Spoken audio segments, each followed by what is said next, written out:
Right. ఇదే అంశం సంబంధించి మా కరస్పాండెంట్ వేణుగోపాల్ కూడా అందిస్తాడు. వేణుగోపాల్, చెప్పండి, మొత్తానికి ఏదైతే కాళేశ్వరం ప్రాజెక్టు పైన విష ప్రచారం చేసినటువంటి కాంగ్రెస్ ప్రభుత్వం ఇప్పటికైనా కళ్ళు తెరిచింది అనుకోవాలా? మీరు చెప్పింది 100%. ఎందుకంటే తెలంగాణ రాష్ట్ర సాధన ఏకైక లక్ష్యంగా ఆనాడు పోరాటం చేసింది నీళ్లు, నిధులు, నియామకాలు. అంటే పక్కన గోదావరి పోతున్నా కానీ కనీసం తెలంగాణ సంబంధించి చుక్క నీరు కూడా, అంటే సాగునీరు కానీ తాగునీరు లేని నేపథ్యంలో ఎట్టి పరిస్థితుల్లో తెలంగాణ రాష్ట్రం వచ్చిన తర్వాత పక్కనే పోతున్న గోదావరి నీళ్ళని ఎట్లయినా వడిచిపట్టుకోవాలి, తెలంగాణ బీడుభూములకు సస్యశ్యామలం చేయాలని ఒక లక్ష్యంతో కేసీఆర్ ఇటు కాళేశ్వరం అనే ఒక బృహత్తర కార్యక్రమం తీసుకుందని చెప్పొచ్చు సురేష్. ఆ నేపథ్యంలోనే తెలంగాణ రాష్ట్రం వచ్చిన తర్వాత అధికారంలోకి వచ్చినాక మొట్టమొదటిసారిగా నీళ్లను తెలంగాణ బీడుభూములకు పంపించాలనే ఒక లక్ష్యంతో కాళేశ్వరం ప్రాజెక్టును ఏర్పాటు చేసినటువంటి పరిస్థితి. అంటే మేడిగడ్డ విషయానికి వస్తే కూడా ఇక్కడ ప్రాణహిత కూడా మంచి ఎండాకాలంలో కూడా 5,000 క్యూసెక్కుల నీరు వరకు వస్తుందని చెప్పొచ్చు సురేష్. అంటే ఇవన్నీ కూడా బేరీజ్ వేసుకుని ఆ తర్వాతనే ఇక్కడ మేడిగడ్డ బ్యారేజ్ నిర్మించారు. అంటే 85 గేట్లు ఉంటాయి సురేష్. 85 గేట్లకు సంబంధించుకుంటే కూడా ఇక్కడ 20 బ్లాక్ సంబంధించి అంటే 7వ బ్లాక్ లో 19, 22 పిల్లర్లు మాత్రం కుంగినట్టు నేపథ్యం.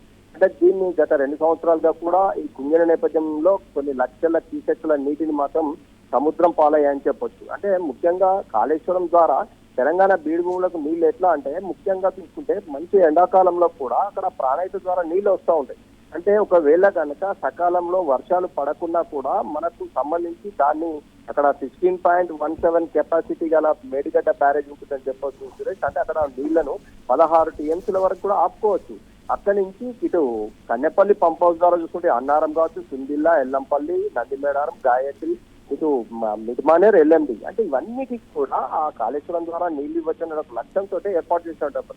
అంటే ముఖ్యంగా ప్రజలు శాశ్వతం ప్రభుత్వాలు వస్తుంటాయి పోతుంటాయి, కానీ ప్రభుత్వం మాత్రం ఎట్టి పరిస్థితులు ఇదే నిర్ణయం ముందుగా తీసుకుంటే బాగుండనేది రైతుల యొక్క కోచం మనకు స్పష్టంగా కనిపిస్తుంది సురేష్. అంటే ఇప్పుడు ఉన్నటువంటి పరిస్థితుల్లో మళ్ళీ దాటిని రిపేర్ చేస్తామని చెప్తున్న నేపథ్యంలో కూడా ప్రజానిక మీద రైతులైతే పెద్ద ఎత్తున ఆనందం వ్యక్తం చేస్తున్న పరిస్థితి కనిపిస్తుంది. ఎందుకంటే కాళేశ్వరం అనేది తెలంగాణ వరప్రదాయంగా రైతులు కొలిచినటువంటి నేపథ్యం. ముఖ్యంగా కాళేశ్వరంలో నీళ్లు మనకు ఒక 40 కిలోమీటర్స్ వరకు కూడా బ్యాక్ వాటర్ ఉండే అవకాశం ఉంటుంది. టూరిజం స్పాట్ గా కూడా వచ్చే అవకాశం. అంటే చాలా భవిష్యత్తు ప్రణాళికలు కాళేశ్వరం ప్రాజెక్టు మీద ఉన్నాయి. కానీ ఒక చిన్న లోపం నేపథ్యంలో గత 2 సంవత్సరాలుగా కూడా కాళేశ్వరం సంబంధించిన నీళ్ళన్నీ కూడా లక్షల క్యూసెక్కుల నీళ్ళన్నీ కూడా సముద్రంలో కలుస్తున్న నేపథ్యం. అంటే ప్రస్తుతం అయితే దీనికి సంబంధించిన టెండర్లు అని పిలిచినారు.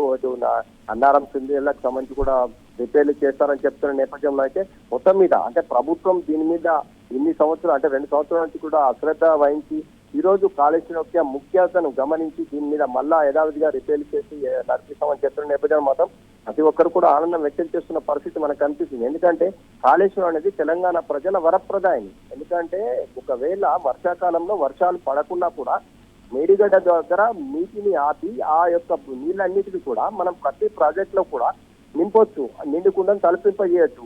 5 సంవత్సరాలు కాదు 10 సంవత్సరాలు కూడా వర్షాలు పడకుండా కూడా ప్రాణహిత ద్వారా వచ్చే నీళ్లను, గోదావరి ద్వారా వచ్చే నీళ్ళను కొద్దిగా అయినా కూడా వర్షి పట్టుకొని ప్రతి ప్రాజెక్టులను నింపితే ప్రతి చోట కూడా మీకు సాగునీరు వస్తుంది, సాగునీరు వస్తుంది. అంటే ఈ దృఢ సంకల్పంతోనే ఏర్పాటు చేసినటువంటి ప్రాజెక్ట్ ఏదైతే కాళేశ్వరం. అంటే ఇప్పుడున్న పరిస్థితుల్లో దీనికి టెండర్లు అని చెప్తున్నటువంటి నేపథ్యంలో అంటే ప్రస్తుతానికైతే ఇది కనుక ఈ 2 పిల్లలు ఓకే చేసినట్టయితే సురేష్ తెలంగాణ ప్రజలు మాత్రం పెద్ద ఎత్తున ఆనందం వ్యక్తం చేసే అవకాశం ఉంటుంది. రైతాంగాన్ని మాత్రం ఎక్కడ కూడా ఇబ్బంది ఉండదని చెప్పొచ్చు. ఏదేమైనా కానీ మొత్తం మీద తెలంగాణ వరప్రదాయాన్ని కాళేశ్వరానికి ఈ విధంగా టెండర్లు పిలిచి చేస్తున్నారనే నేపథ్యంలో అందరూ కూడా హ్యాపీ అయితే సంతోషం వ్యక్తం చేస్తున్న నేపథ్యం మనకు కనిపిస్తుంది. Thank you Venu.